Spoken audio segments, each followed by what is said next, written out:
itu sebenarnya untuk apa dan siapa saja sebenarnya berhak menerimanya? Mereka yang di Indonesia Timur, yang di daerah 3T itu kan punya hak yang sama dengan kita yang ada di Jakarta. Jadi Bu Erika, waktu Presiden mengatakan BBM satu harga, orang banyak mencibir, ini mana bisa, nggak mungkin gitu. Iya. Untuk seorang Bu Erika, Kepala BPH Migas, mengatakan, no, itu mungkin dan itu bisa. Ya betul, dan mungkin sebagian orang juga sebetulnya sebelum itu dicanangkan sudah berpikir ini kan harusnya bisa gitu.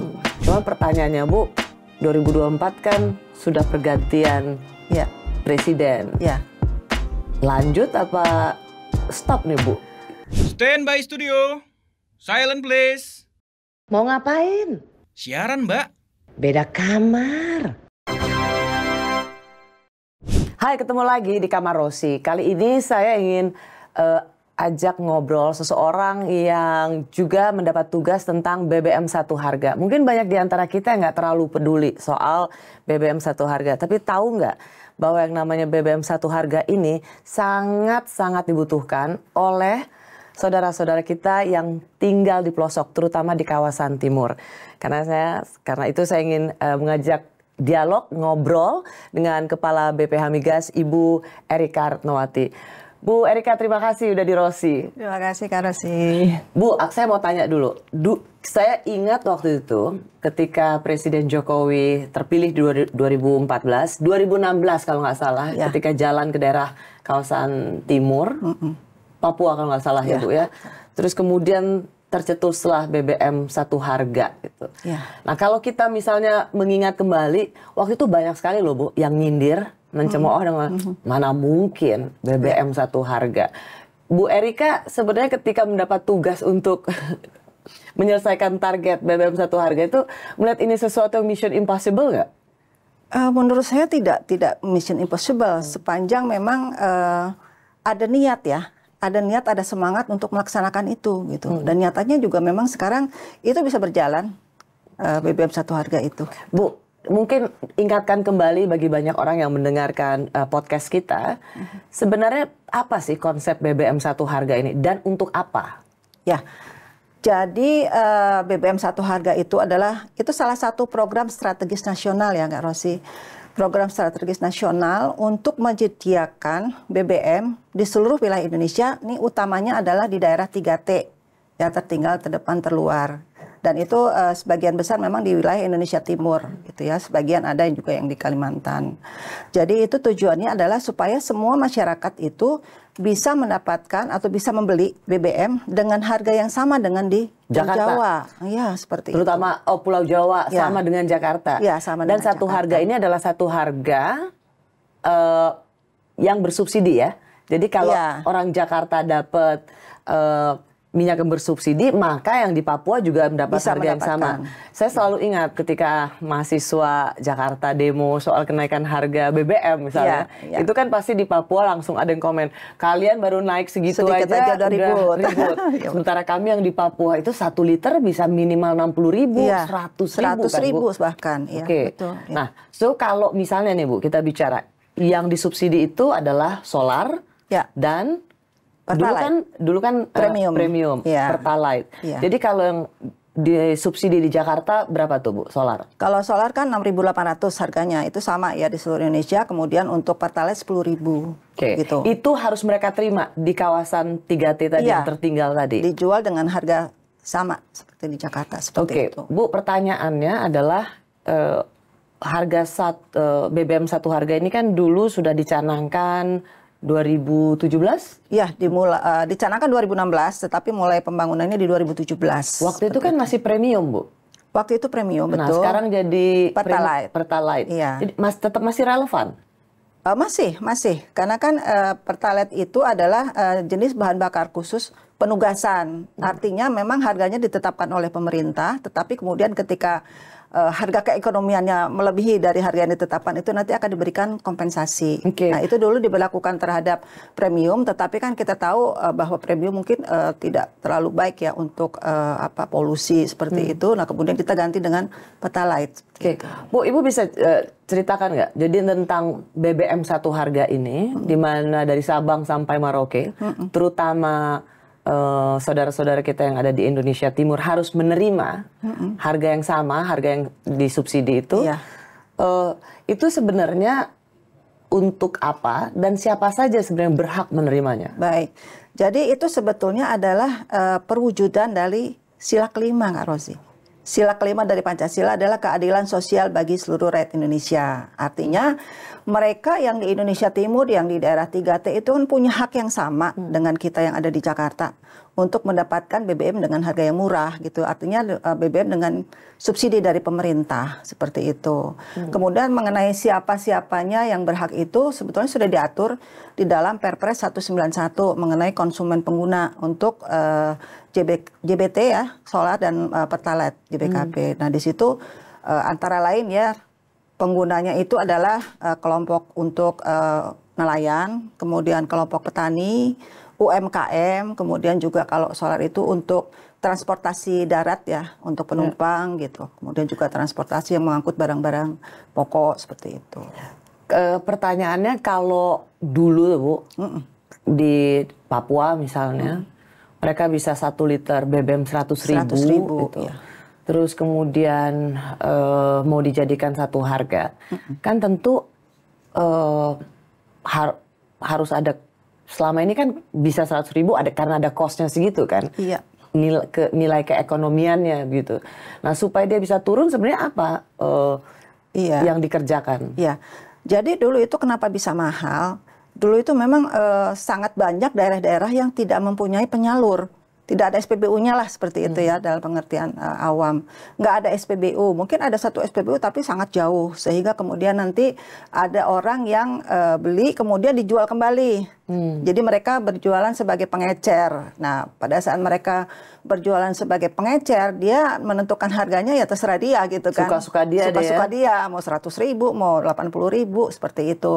Nah kemudian dengan program BBM satu harga kan kita cari titik-titik mana nih yang seharusnya memang kita bangun penyalur. Oh jadi poinnya itu adalah karena nggak ada SPBU-nya. Nggak ada SPBU-nya juga gitu. Jadi kemudian ketika kita minta kepada kepala daerah ini kira-kira di mana nih yang dibutuhkan dibangun. Nah mereka akan mengusulkan, kemudian di Kementerian SDM dulu nih di Ditjen Migas akan dievaluasi yang mana yang kira-kira bisa dibangun, kemudian ditetapkan dalam keputusan menteri.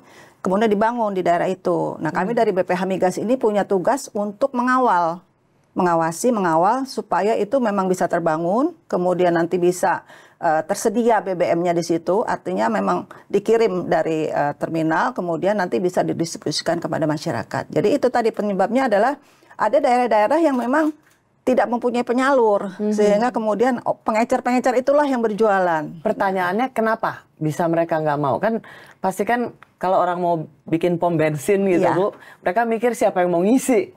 Oh, mungkin bukan siapa yang mau ngisi, kalau soal supply-nya kan pasti dari... No, I mean kalau mereka ke situ bangunnya kan sendiri udah costly, ya kan? Demand-nya maksudnya ya. Demand, siapa yang mau beli? Siapa yang mau beli? Iya. Justru itu ketika dari kepala daerah itu mengusulkan ke KB, kita akan tanya apa memang betul.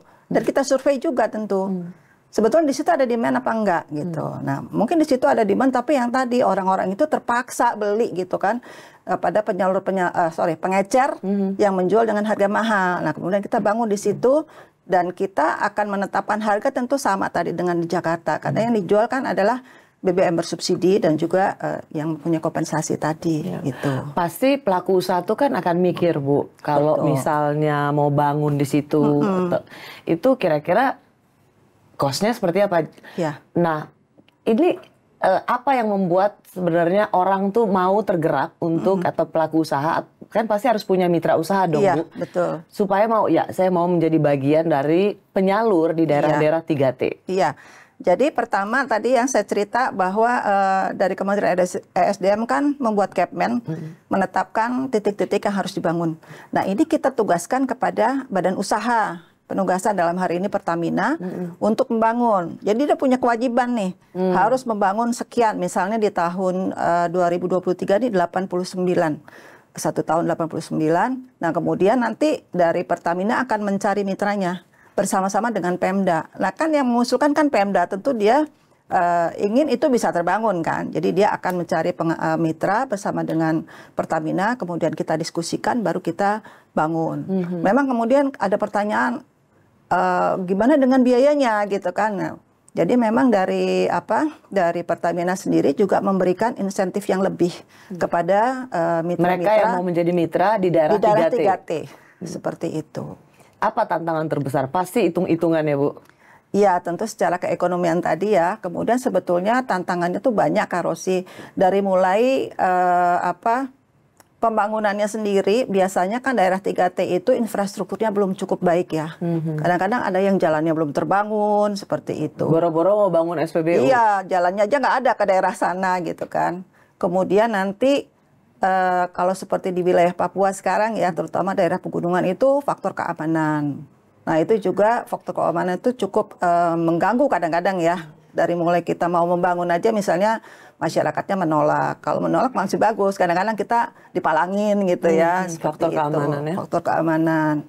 Kemudian juga ada juga kadang-kadang Pemda yang kurang kondusif gitu ya, kurang kooperatif.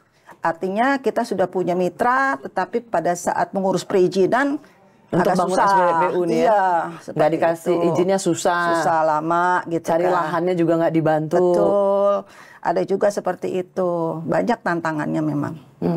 Biasanya Bu, yang sekarang targetnya dari waktu itu dicanangkan sampai 2024. Berapa titik Bu target? 583. 583. Sekarang sudah terbangun sekitar 480 titik. Iya. Berarti untuk 2024 hanya kira-kira 100 kurang ya. lah ya untuk bisa tercapai. Ibu optimis itu bisa? Insya Allah bisa. Bisa terbangun ya, Bu? Karena itu kan berprogres sudah mulai dari sekarang ya. Artinya yang 89 untuk 2023 itu udah sekitar 40-an itu sudah beroperasi. Kemudian yang 71 di 2024 itu sudah mulai kita proses dari sekarang. Apa yang menurut Bu Erika harus diketahui oleh masyarakat, terutama di daerah-daerah tertinggal, bahwa mereka sudah punya loh BBM satu harga gitu. Jangan sampai mereka nggak tahu bahwa ini sebenarnya sudah berlaku gitu. Ya tentunya kita mohon kerjasama dari Pemdanya sendiri ya. Biasanya sih begitu itu sudah dioperasikan sih, biasanya masyarakat sekitar tuh kan menunggu ya, justru ya menunggu ketika mulai dari pembangunan mereka pasti udah ngelihat, oh ini akan dibangun BBM satu harga di sini gitu, mereka menunggu sebetulnya. Ya. Oke, jadi itu sebenarnya ini adalah bagian dari untuk merealisasikan janji BBM satu harga, dan sebenarnya ini sudah yang sekarang paling nunggu apa di daerah mana Bu?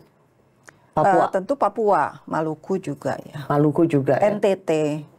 NTT juga masih banyak ya. Masih banyak yang kurang, artinya daerah-daerah yang kekurangan penyalur ya. Nah, Kak, untuk misalnya masyarakat merasa bahwa mereka menerima atau dijual BBM yang tidak satu harga gitu, mereka bisa ngelapor? Oh bisa. Jadi kami di BPH Migas itu punya helpdesk dengan WhatsApp chat ya. Mungkin bisa dicatat nomornya 0812 3000 0136. Jadi masyarakat bisa melaporkan ke situ apabila ternyata loh kok nggak sama nih ternyata harganya, misalnya ya seperti itu. Silakan dilaporkan, tentu akan kami tindak lanjuti gitu.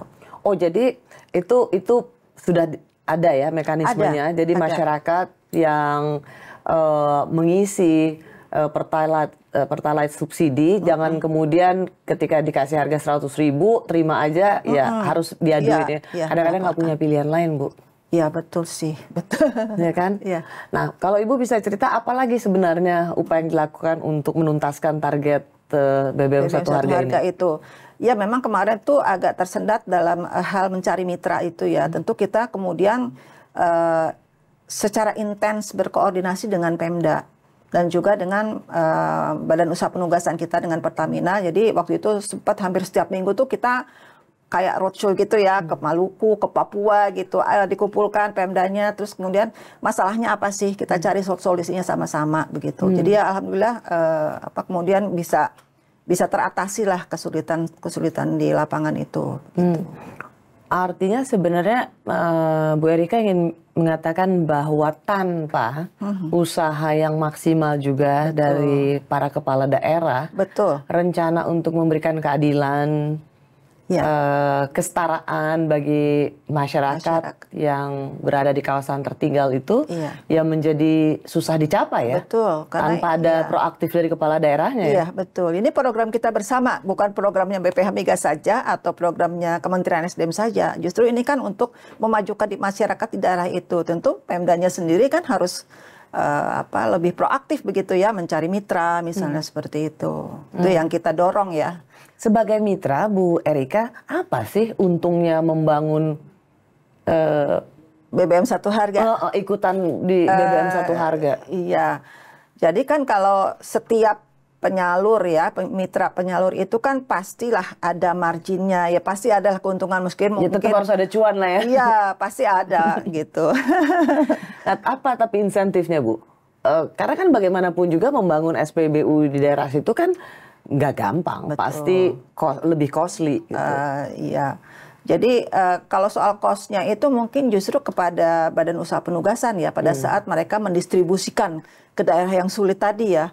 Kalau misalnya di Papua Pegunungan itu kan berapa kali coba dari terminal itu lewat darat, nanti kemudian bisa lewat laut, bahkan lewat jalur udara gitu kan untuk mendistribusikan itu tentu biaya itu akan sangat besar bagi badan usaha dalam hal ini Pertamina. Tetapi untuk penyalurnya sendiri kan sepanjang di situ ada demand nggak masalah kalau menurut saya.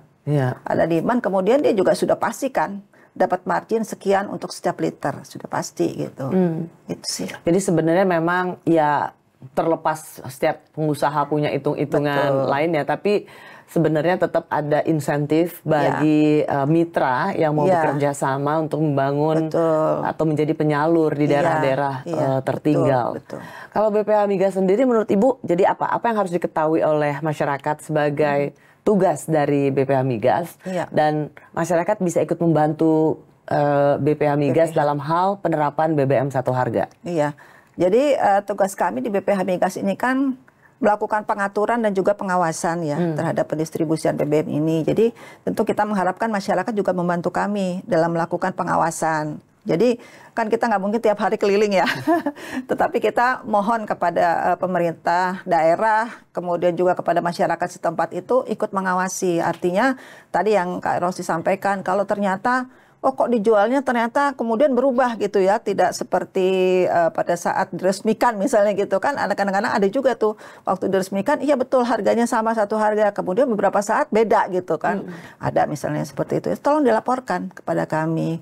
Kemudian juga kalau misalnya ada dilihat dugaan penyalahgunaan gitu ya, kan ada beberapa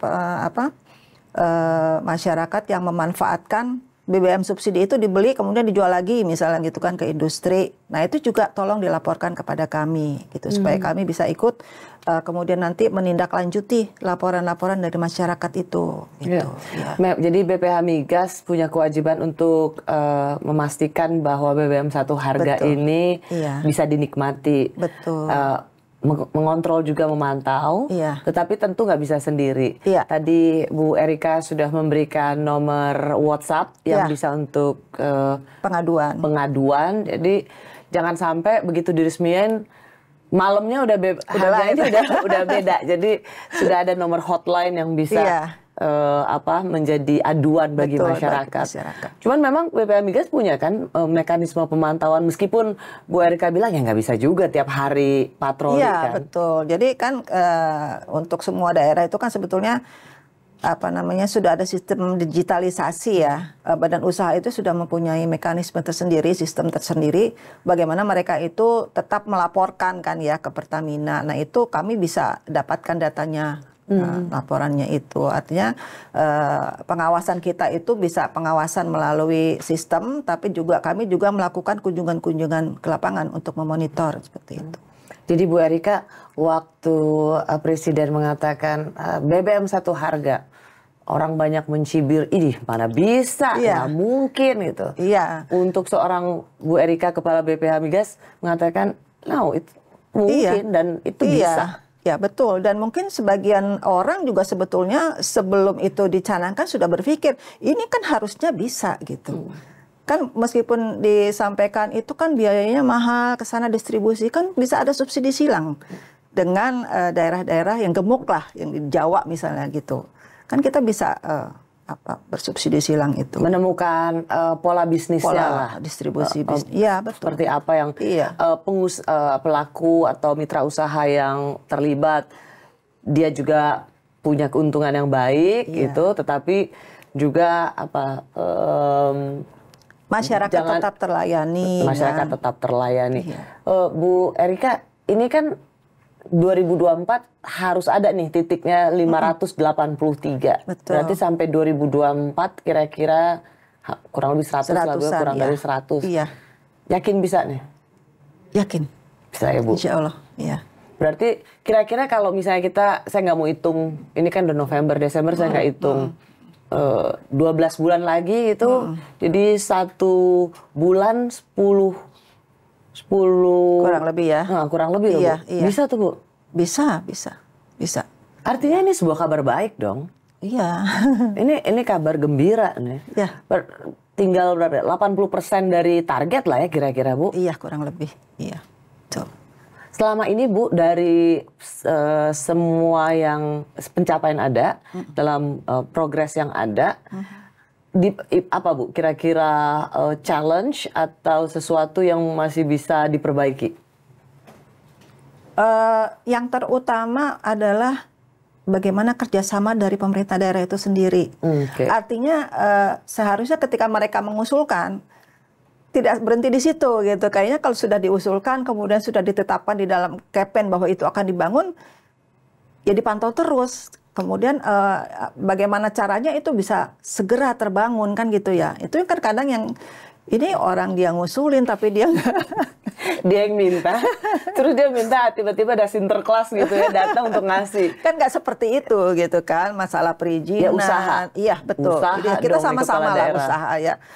Bukan berhenti di pengusulan saja begitu kan, tapi dia juga harus bertanggung jawab mencari mitra supaya itu bisa dibangun kan seperti itu. Ya seperti. Jadi tanpa kepala daerah yang proaktif, meskipun daerahnya ada beberapa titik yang menjadi target proyek nasional ini untuk BBM satu harga, kalau kepala daerahnya nggak proaktif, ya itu bisa goodbye juga ya. Iya, sebetulnya kita juga membuka peluang untuk misalnya di satu daerah, ternyata susah gitu ya. Kepala daerah itu bisa mengusulkan realokasi sebetulnya. Kalau misalnya seperti di Papua, di daerah sini kan ternyata keamanannya kurang baik gitu ya. Itu ada beberapa sih yang kemudian direalokasi ke tempat lain. Masih dalam satu kabupaten sih ya, begitu. Oke, jadi Bu Erika yang mengatakan bahwa soal titik-titik itu yang menjadi target, kalau memang itu belum bisa, bisa dialihkan ya. Dan itu bisa inisiatif dari kepala daerah ya. Terbuka tuh ya. Betul. Seharusnya jadi mereka jangan dibiarin berlalu begitu aja. Berlarut-larut, kemudian nanti ketika kita tanya, soalnya di sana keamanannya tidak menjamin, loh kenapa nggak diusulkan di tempat lain gitu. Makanya kan kita terus-menerus berkoordinasi tadi saya sampaikan dengan Pemda dan juga dengan Badan Usaha Penugasannya gitu kan, kita monitor terus untuk daerah-daerah yang belum bisa terbangun itu apa sih masalahnya gitu kan. Jadi kita sama-sama cari solusi gitu kan. Oke.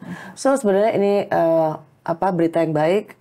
Yang semula orang nggak percaya BBM satu harga itu bisa dinikmati, tetapi 2024 583 titik harus diselesaikan, dan Ibu Erika mengatakan bisa. Itu sesuatu yang sangat realistis untuk bisa dicapai. Betul. Cuman pertanyaannya Bu, 2024 kan sudah pergantian presiden. Lanjut apa stop nih Bu? Soal BBM satu harga nih. Kalau lanjut atau stop itu kan tergantung presiden nanti ya Pak. Tetapi kami dari BPH Migas tetap mengusulkan gitu kan. Kita kan sekarang udah mulai proses untuk Renstra 2025. itu tetap kita masukkan program ini BBM Satu Harga karena memang belum seluruh daerah itu punya penyalur. Masih banyak kecamatan-kecamatan yang belum Maksudnya punya di luar penyalur. 583 titik Iya, tadi? iya. Okay. Itu kan berhenti di 2024 583, tetapi nanti mulai 2025 ke sana kan kita tetap mengusulkan program ini di dalam range Trump gitu. Karena Bu Erika melihat bahwa ini untuk keadilan juga ya, Betul. untuk kesetaraan, Betul. supaya setiap orang, terutama mereka-mereka yang tinggal di wilayah tertinggal, Iya.